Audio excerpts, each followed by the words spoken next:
Davron aka 2025-yil, 2026-yil Xitoydan test olib kelib, O'zbekistonga qo'yilsa yaxshi natija beradigan biznes deb qaysi bizneslarni ayta olasiz?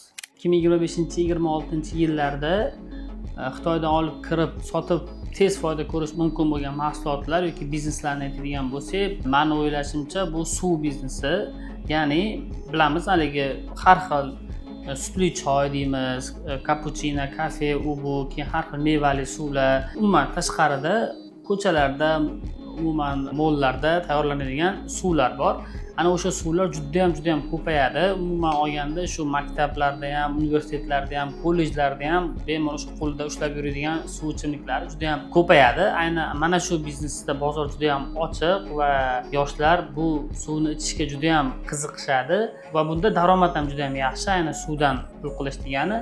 O'shaning uchun yaxshi ta'm tanlab, bir brend qilib, yaxshi set qilib, aynan mana shu suv sotadigan biznesni yo'lga qo'ysa, yaxshi daromad olib keladi deb o'ylayman. Endi mahsulotlarga keladigan bo'lsak, birinchi o'rinda bu qurilish sohasida smart uylar uchun mo'ljallangan har qanday aksessuarlar bo'lsin, mahsulotlar bozori yaxshi bo'ladi. Chunki birinchidan uylar ko'p qurilyapti, mehmonxonalar ko'p qurilyapti. Aynan ularning ichida ishlatilgan smart uylar uchun ishlatiladigan boshqaruv vositalari, umuman oynalar, o'sha knopkali, o'zi yonadigan boshqa xullas smart uylar uchun ishlatiladigan mahsulotlarning bozori yaxshi bo'ladi.